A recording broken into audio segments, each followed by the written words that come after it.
All You right. are listening to 87.1 Caroline Radio, Blind Advocate Radio, and this is Aaron Richmond, the host of Aaron's Opinion, the podcast for blind people where we talk about issues in the blindness community.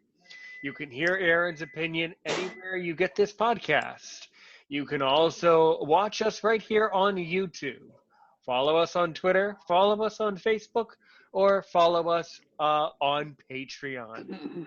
For the first time ever, a couple days ago, someone, you, the public, reached out to me rather than the other way around, me, reaching out to you, trying to get a guest to come onto my show. Someone reached out to me on Twitter and has expressed a lot of interest in being on this podcast. We would like to welcome Christina Palmer, who has basically three different interests that she would like to go over this evening. First, she wants to talk about being a Braille teacher and teaching blind children, teaching blind people. She also wants to talk about gardening, and she also wants to talk about the way that some other people in society are asking a lot of silly questions, and what types of questions are good to ask blind people in the first place. So, Christina, I'll turn it over to you, and I'll ask questions Okay. along the way. Go for it. Go ahead. Okay. I'll just go off. 42. I have retinitis pigmentosus. They discovered it when I was 8 years old, and it's been progressing along the way. And when I was in training, I discovered that I had this strong passion that I wanted to teach Braille because I was helping tutor people along the way, learning it myself. And before COVID hit, I was going to be going to college, taking the test, and trying to go to college in my area to get my bachelor's degree, and then go on to get my teacher. I help people with Braille. I don't have a license at the moment. I just help them if they know it or if they want to know it.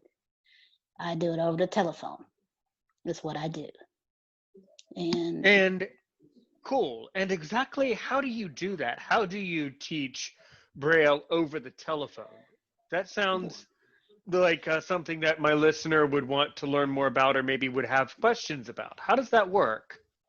Well, it's okay. They usually it's through like messaging or whatever that I get the person that wants to do it or a friend, and okay, I say what topic. Now I've had teaching them just the basics, and I'll send it through like the dot formation through a text message where they can study it on their smartphone or whatever computer, and then we'll go over the dots and all that, and they usually I'll ask them, do you have something to read? If not, we just go over the dot formations every day, and that's the start of it.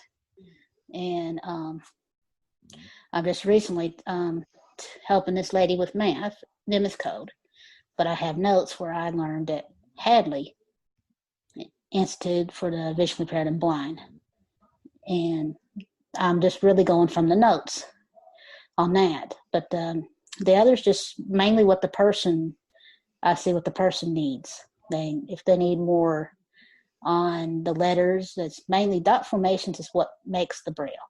It's not how you teach it or where you teach it. It's just Sure. So if a sighted person is listening to this or watching this and they don't have any idea what Braille is, what is Braille? If they were to ask you, what is it? What is Braille? Braille is a form of reading and writing with your hands.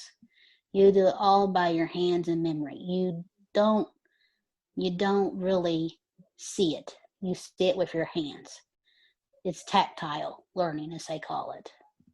It's all in your hands, in your mind, your brain. You have to memorize everything. And what you can't memorize, because like the math, it gets a little more intense, dot formations and stuff.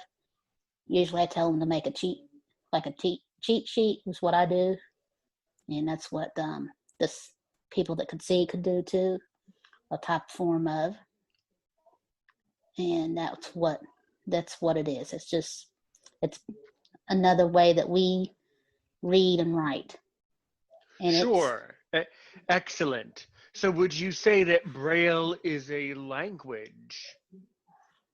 yes, it's the blind and visually impaired people's language. Yes, Right. most definitely.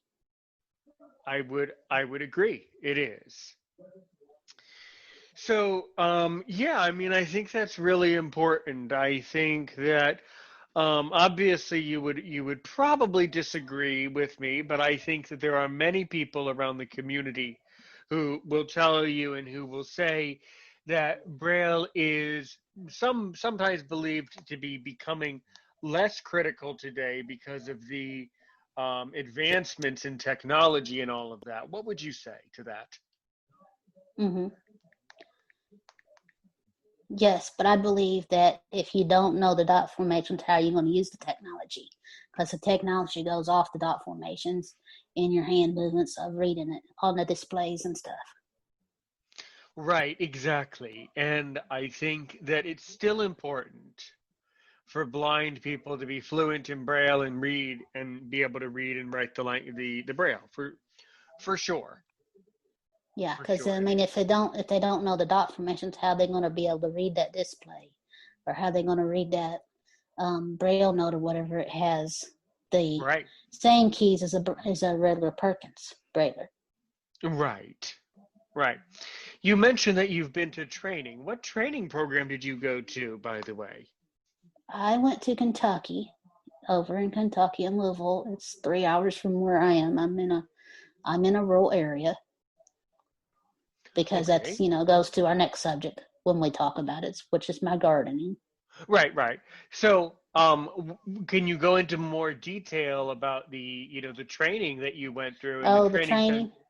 Yeah. It was over at McDowell Center for the blind, and I went through 5.5 months first time. I learned Braille in a three and a half months quicker than anybody ever she ever taught, and I was almost done with the rest. Then I had to go out for cataract surgery due to my eye disease. It was light sensitivity cataracts. It comes comes on with retinitis pigmentosus. And so I went out for 5 months. I come home for 3 years and then went back for another another 4 months and then come back home and stayed. Right, right. So sometimes, people would probably want to know, what does this center look like? How would you describe it? How Um, were the days structured? I mean, the day structure there's a it lot of was training all over the country, but I think um people really want to know what it's really like. So go into more okay. all of the Oh, details. all the detail. Okay, well you get up.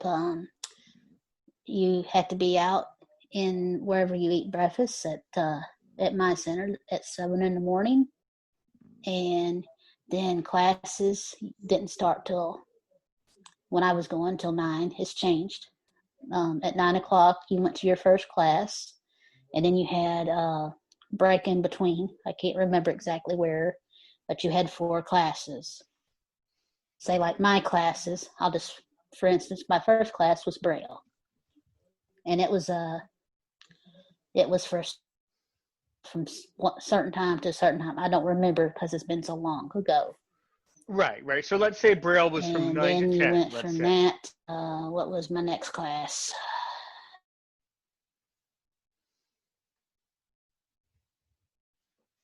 Say assistive technology. I think was the next class. Oh, okay. Last class. So Second what class was good, good. something else. Right. By the way, yeah, and assistive technology, that's really critical. Can you tell me more about the assistive technology course?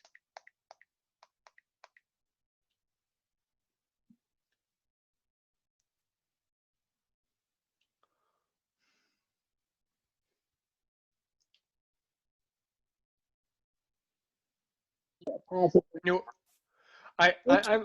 I'm sorry. I lost you there. The connection broke Yeah, up. no, yeah, I heard it. Sorry, Sorry sorry, about Aaron. No problem. It's all right. So, Probably where I'm at. I'm not sure. So let me just ask the question again. I'm sure you heard Okay. it. Okay. Sorry, listener, when you record these things, that occasionally there can be breaks up in the internet like that. Sorry, listener. My question for her was, or for you, Christina, what did I just say? Oh, can you tell us more about the assistive technology course? Because the reason I'm asking is that's a really important thing for blind people to be studying. So talk Okay. about it. Talk about it. Okay. Well, first, before you went into assistive technology, you had keyboarding for so long. That prepared your knowing of the actual keys on the keyboard and Hmm. different exercises with your hands. I cannot tell you how important that is, listener, because I remember when I was in university, there were so many sighted people who just go with the hunt and peck thing. And I'm so sick and tired of hunt and peck. So anytime someone does hunt and peck, I always make sure to let them know that they're using hunt and peck. I can't stand that. Literally, I've seen people sit there in the library and write papers with hunt and peck. And then they Uh, wonder why they're there for 6 hours. No yeah, wonder. Yeah, it's really weird. it is. And then you went from then you go from keyboard into the assistive technology, which they taught you. The JAWS from Freedom Scientific was the the screen reader. Mm-hmm. You used a screen reader, and the way they would train you, if you had me, which I only had light perception, I was okay. They trained me with the screen reader and JAWS. First, you went through just the introduction of the computer and the keyboard. Then you went to Microsoft Word. You wrote documents. You cut, copy, and paste. You all the business type stuff that you would do with that. Make list. Uh, learn how to fill out like applications and stuff on the computer, and then you'd go from there to your internet training. They would train you being fully blind how to navigate the internet, set you up usually Gmail, because that's the best for visually impaired and blind I don't. I people. mean, that used to be slightly a stereotype, but I think people use It's G. The whole world's on Gmail now. Yeah, Everybody's using Gmail. it's the best. Gmail's the best. Yeah, I've been on all of it, but Gmail's the best. I'll just tell you. definitely, And definitely. so they would help you set up a Gmail account, and then you would send emails back and forth to different people, and they would have you have a list of people that you'd put in there, and you'd email it back and forth, and that's how you would a lot of times do your assignments. And she would have you like different assignments. You'd go look up something on the computer, different facts or whatever on the internet, and then you would um, tell her what you wanted, and she would email you this list of stuff. Okay, tell me, go and find me so many facts and copy and paste it into this other document along with what I've found you, or in a new Word document.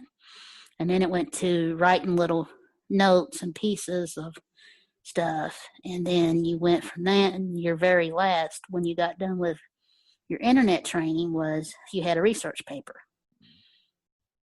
And the research paper had to be 2 pages and only had to have 6 sites.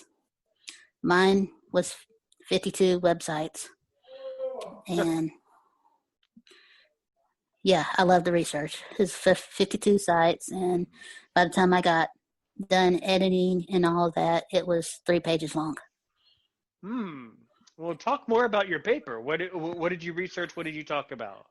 I researched a rehab specialist, what they had to do, the different schools you had to go to, because not one you don't just go to one school, because you had to have so many credits in some some kind of arts, and you had to have so much in the science, and you got to have so much in education, and there's stuff you got to have in each Okay. group So, I mean, of things. I think this really ties into what you were saying, how perhaps in doing this research, you discovered that maybe you want to get into some teaching and do some teaching work. Yeah?